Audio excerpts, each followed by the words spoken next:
Hey guys, how's it going out there? Hope you guys are doing well today. So, the topic of this video is going to be good old Shannon Sharpe, who has found himself in a lot of trouble recently for some sexual allegations.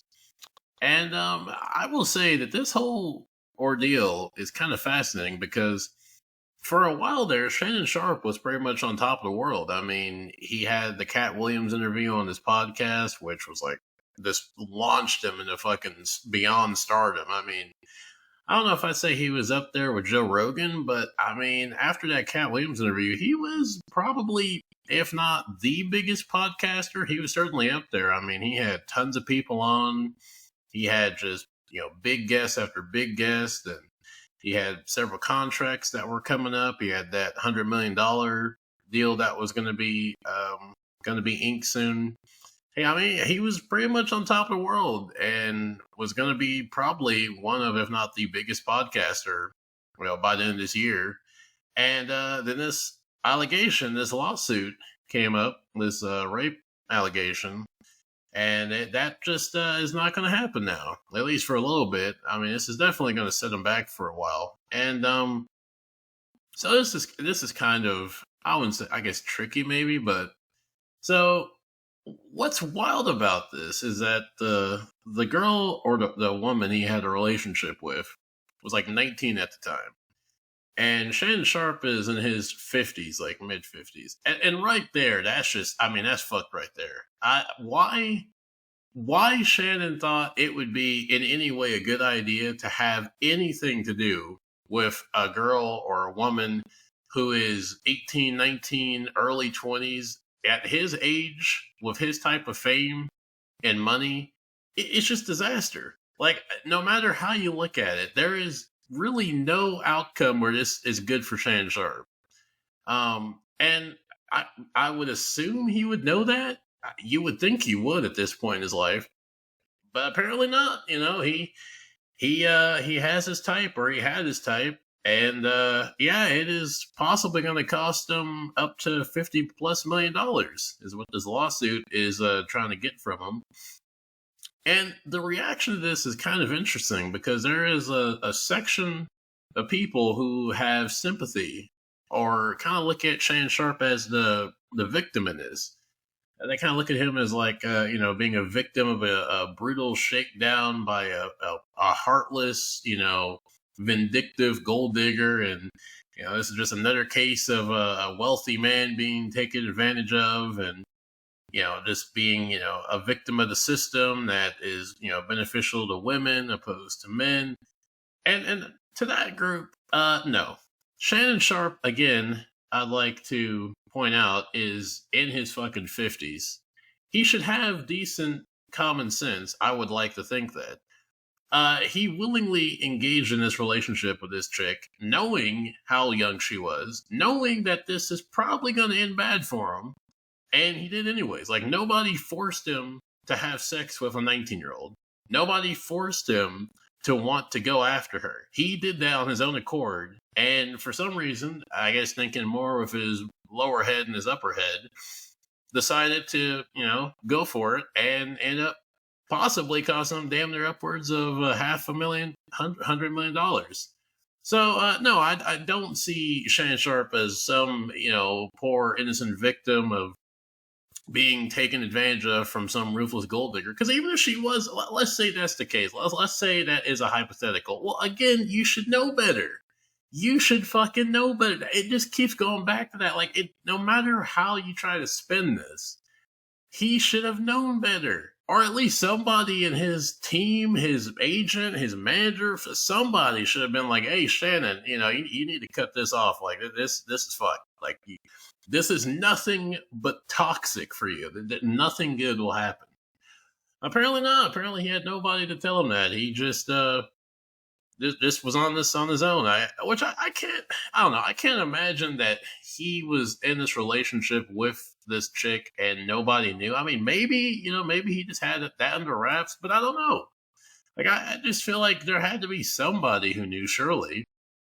Like, you would think there'd be somebody in his inner circle that would have been aware of that and been like, "Hey, Shan, you need to cut this off." Like, even Monique, on his podcast told him, like, hey, you need to stop messing around with young girls. So, like, this is kind of an open thing with him, apparently. I didn't know this, but apparently this is kind of semi-open knowledge that he had a thing for younger women. Because Monique talked to him about this on his podcast. Kind of interesting looking back on that, about how he needs to stop messing around with young girls because it will come back to bite him. And lo and behold, that is exactly what is happening. He is in a very undesirable predicament and has pretty much fucked a lot of the opportunities he had and was going to have because of this. And for at least a while, he's going to be, I wouldn't say blacklisted, but he's definitely not going to be at the status he was before all this happened. And then there's another group of people who have an angle on this, which I also don't agree with. It's kind of in the vein of the Umar Johnson types of, this is just another case of, rich black men being, taken advantage of. And, it's just another victim of the system of a, successful black man. No.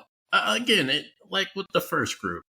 No, this is, again, a guy in his 50s who should have known better, who should have had the common sense to know that being in a relationship with a 19-year-old, it doesn't matter what color they are. It don't matter. Being in a relationship when you're in your mid-50s with a 19, 18, 20-year-old is not going to be good for you. Just the optics look bad. Like, just saying that does not sound good. That you're in your mid-50s. You could damn near be this person's fucking grandparent. Like, I think Shannon Sharpe's kids are actually older. I think his kids are in their 30s. So his kids are actually about 10 plus years older than a chick he's fucking, which is wild right there. So that those two groups who have kind of emerged since this has happened about kind of viewing like a sympathy for Shannon about how, oh my God, look at how he's been just, being thrown through the ringer and how he's being, taken, advantage of and being drained of everything he has. And it's like, I mean, even if that's the case, this is his own fault. Like, I don't feel bad for him. I don't feel like this is something he should have sympathy for. I just am more confused about why he did not, again, have the common sense to not go through with this. Like, you should know. A guy with his status, his money, his stardom should know that, especially someone that young, is not going to be into you for you. Like, I'm sorry. I mean, I find it damn near impossible that a 19-year-old girl is going to be just so enamored with so much in common with a mid-50s former football player. I just don't see there being a lot of organic chemistry there, except for having the chemistry of wanting a lot of money and a lot of wealth from it, which is what she's trying to get from it. And that kind of leads to, she's been left nameless. She's been named as Jane Doe for this whole thing. We really don't know her actual name yet. There are pictures of her out there, but as far as her name, we really haven't gotten it officially. Which kind of leads me to her. And now, I don't want to say that she's lying per se. Because this is a pretty serious allegation, rape allegation. That's pretty serious.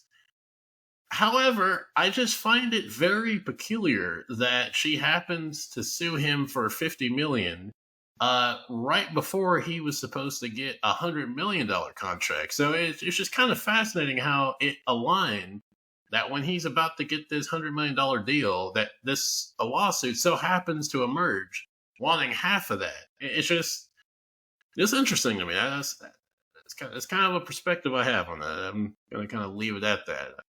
Very interesting. But anyways, besides that,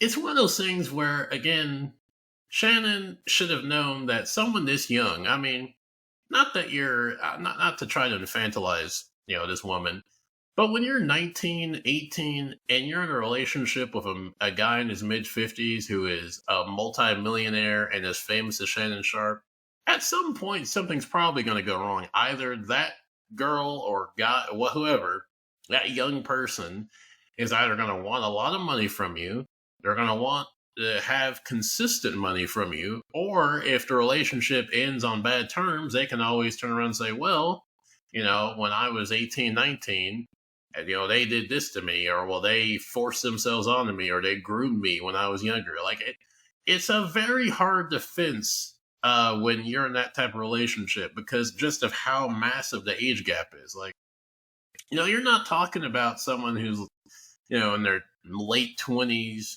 dating a 19-year-old. That's still kind of a fucking stretch, but that's not as bad as, like, when you start getting to where it's like 30 to 20 to 40 years of difference. It's like, okay, this is kind of fucking weird.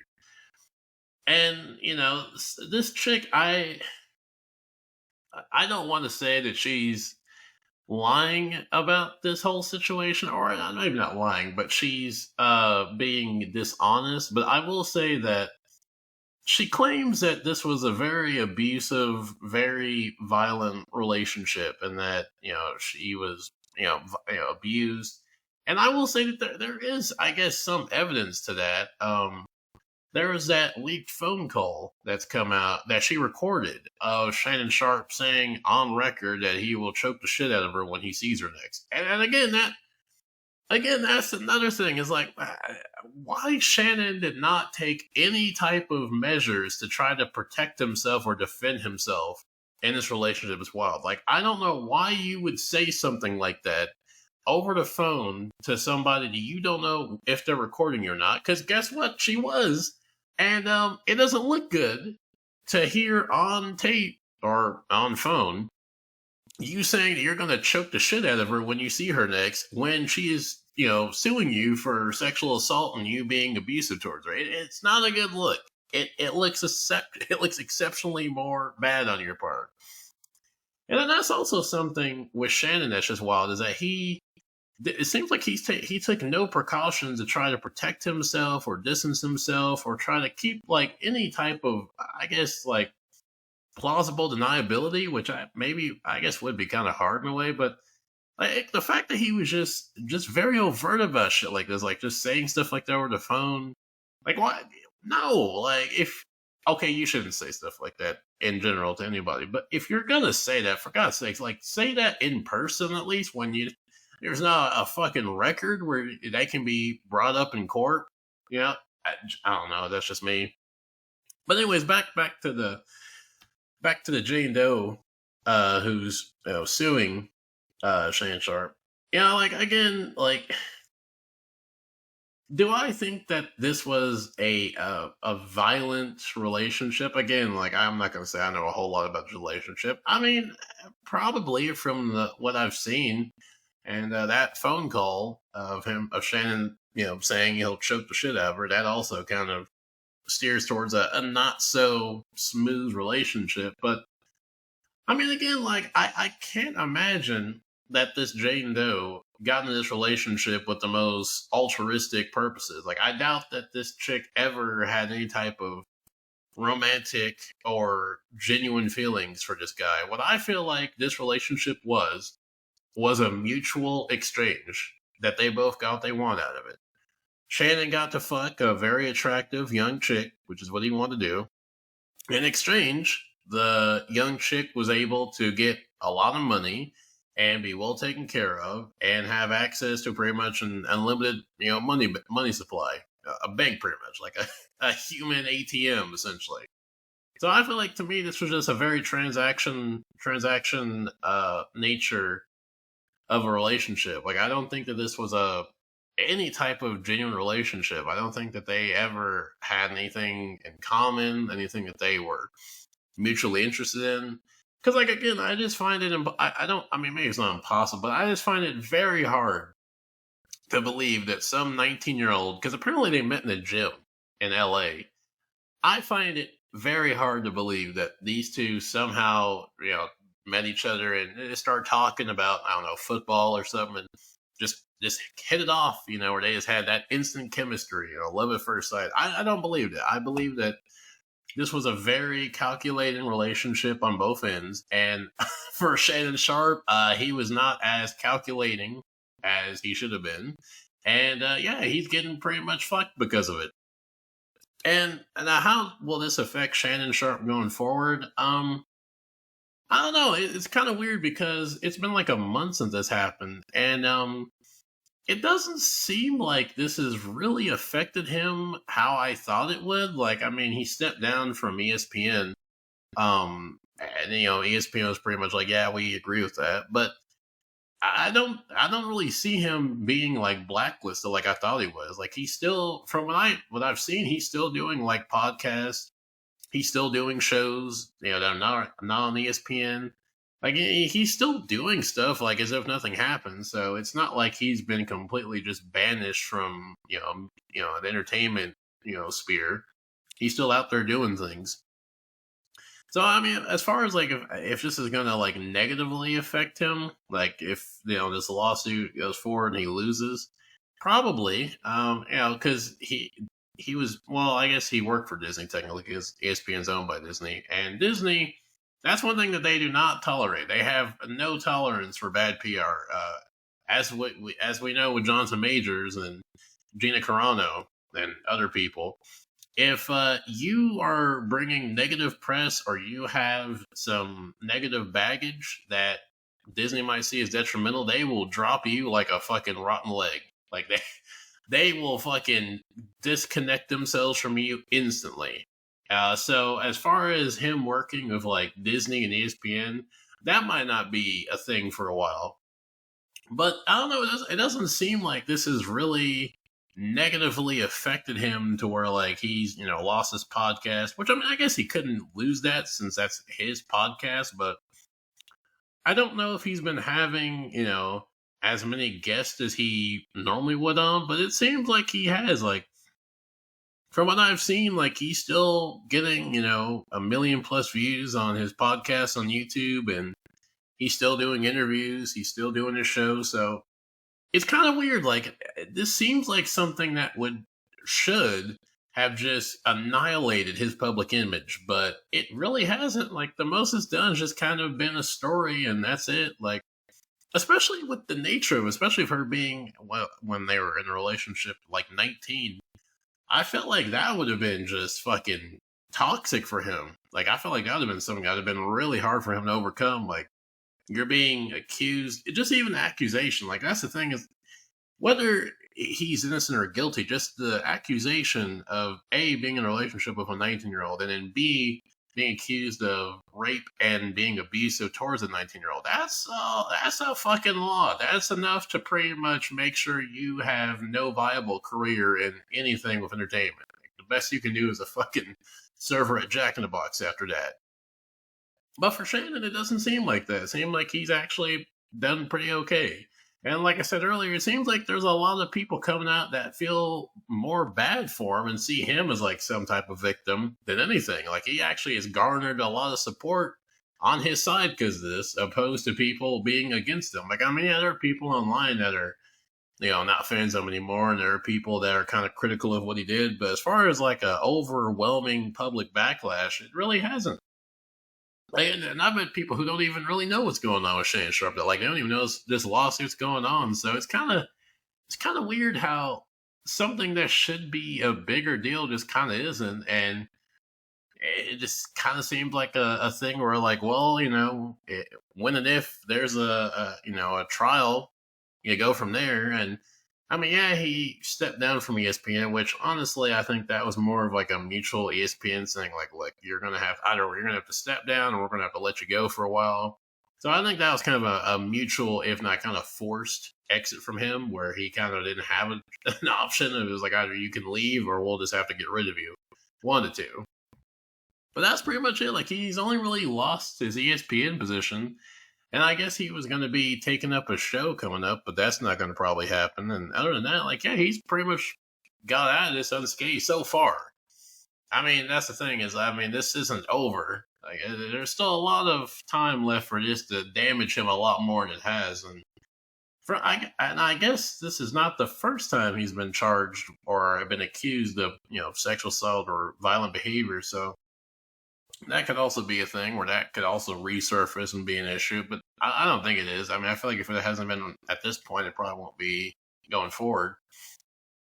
But yeah, those are just my thoughts on the whole Shannon thing, because it's a very strange situation. It's a very, I don't want to say it's a kind of comical situation, but it kind of is. It's just because it's so fucking stupid. Because it's something that it's easily avoidable. This could have all been avoided by Shannon if he had just used basic common sense, thought with his upper head, not the lower head. But that doesn't always happen. Those things don't always tend to go how they should. Logic and reason can tend to go out the window when women are involved when it comes to guys. But yeah, that's it from me. That's all I have for this. And till next time, you guys, I'll be seeing you guys later.